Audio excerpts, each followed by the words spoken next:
First of all, thank you very much for doing the interview. Thank you for having me. Can you just tell us a little bit about your background, growing up in Waterloo, where you went to school, what you studied, and how you came to work in politics? So my parents immigrated here in the early 70s and they chose the Waterloo region.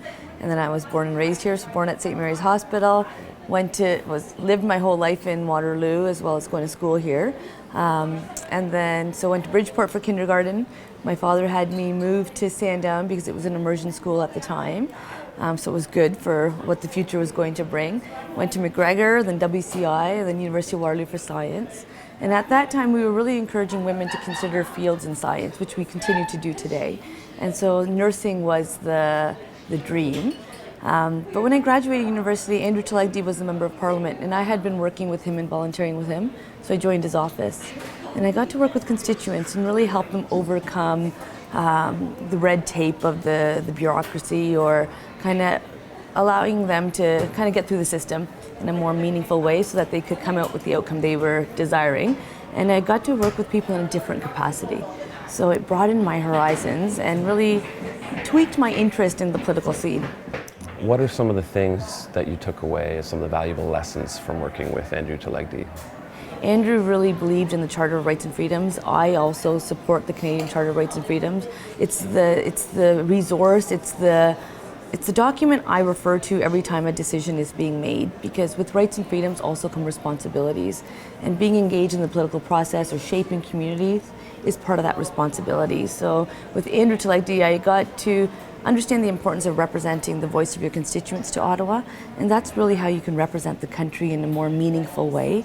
And when Justin Trudeau was running as the leader of the Liberal Party and advancing a platform and a vision for the country, I felt that I fit quite perfectly with him, because I know that the voice of Waterloo needs to be heard across the country and around the world.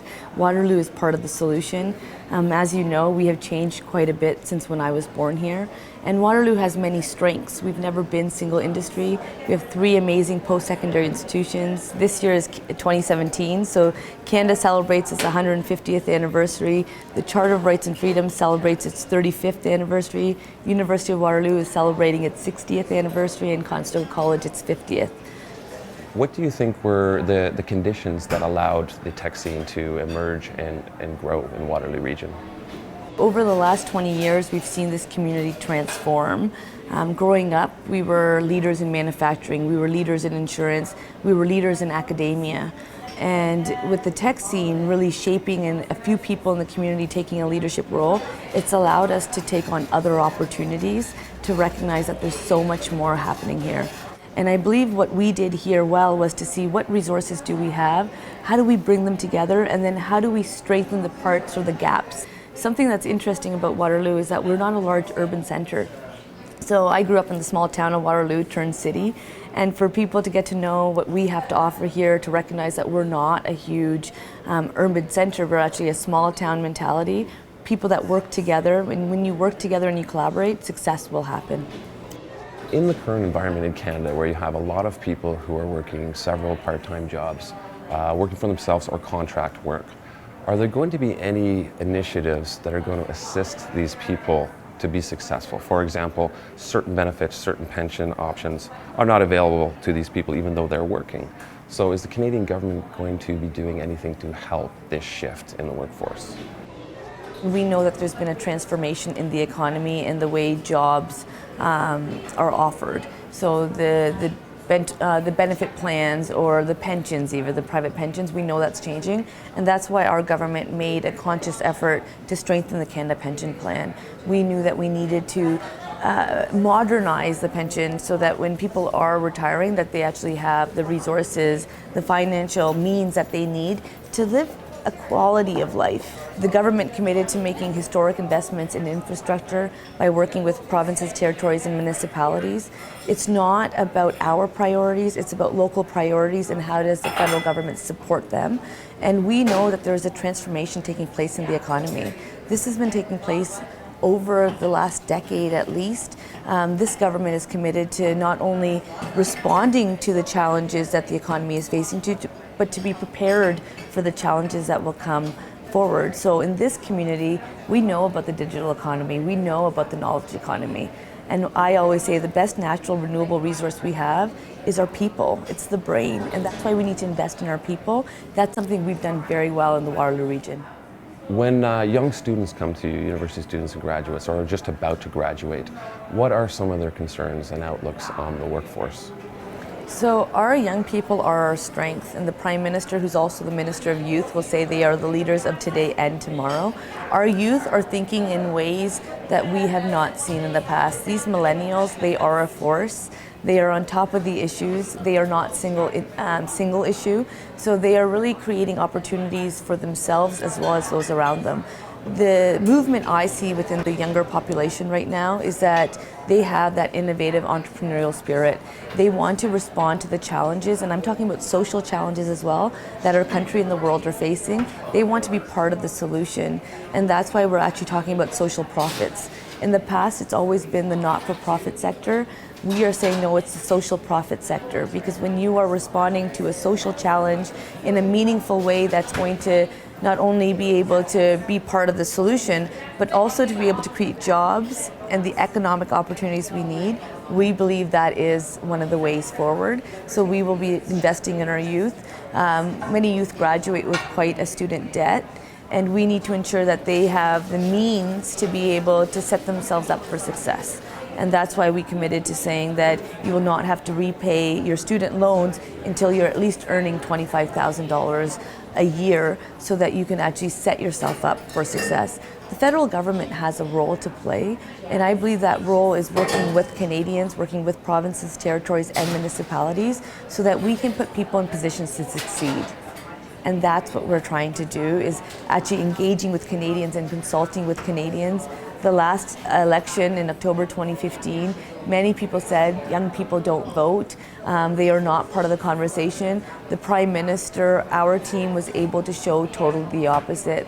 Our youth were engaged. They were present at debates. They were asking tough questions. They were part of the solution. Parts of our mandate and the mandate we received and the platform we ran on were actually created by youth. The consultations we've had since being elected, there are many young people engaging, and they're not only concerned about their futures, they're concerned about the futures of the people that will come after them, as well as our seniors populations. They're speaking about mental health challenges and the fact that we need a mental health strategy. They're speaking about the importance of housing and that we need a national housing strategy so that people have a safe place to live.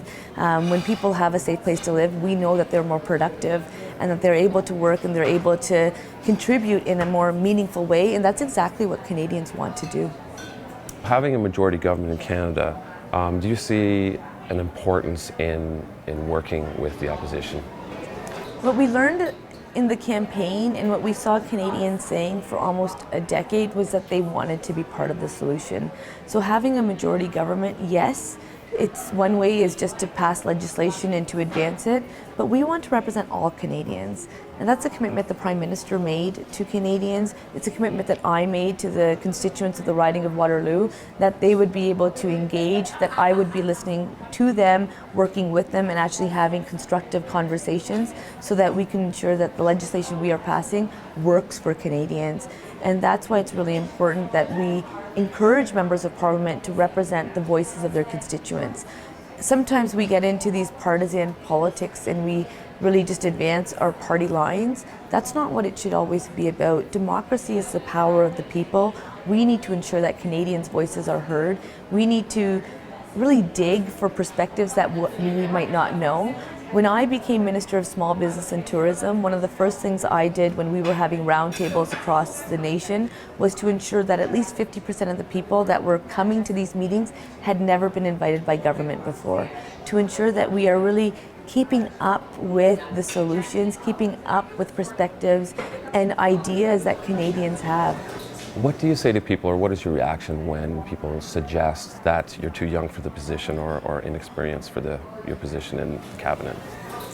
For an elected official to believe they have all the answers, I think it's a little bit far-fetched. The reality is there's no one person with all of the answers. What we do know is that we need to do government differently, we need to do politics differently, and we need to do it in a more inclusive way. Something we've learned in the past, and I know till this day it's not about age. age is just a factor. When I talk about young people, I'm not talking about an age group, I'm talking about a mentality. People who are recognizing what are the challenges of today, what are the challenges that we'll be facing tomorrow, how do we come up with the solutions so that rather than being reactionary, we are proactive. And if we can get ourselves to that spot, I know that some of the challenges that we are talking about today, we will actually have solutions for. And that's why it's important that we look at the environment and how do we ensure that we have a sustainable environment? How do we actually invest into the economy, into opportunities to create the conditions for growth? How do we empower Canadians to be part of the solution? How do we engage with them in a different way? And not just at elections, but between elections. This Parliament has some of the, I think, the highest number of first-time MPs. We have the highest number of women MPs, which is very exciting. The diversity of the House of Commons is amazing. We know that diversity is the strength of our country. It allows small businesses to succeed on the international stage, because for our businesses to grow and to be solutions not just for Canada but for around the world, we need to have good relationships with the entire world. And with us having a population that is so diverse, we can speak to other countries in their language. We know their food, we know their culture, and we are able to build relationships unlike any other. So there is huge opportunities. I'm excited to be part of it.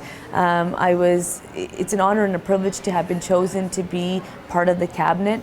I know part of the reason that we are at the cabinet table is because Waterloo region is part of the solution, and they want the intel coming out of our region at the cabinet table, and I have the pleasure of advancing that. Thank you very much. Thank you.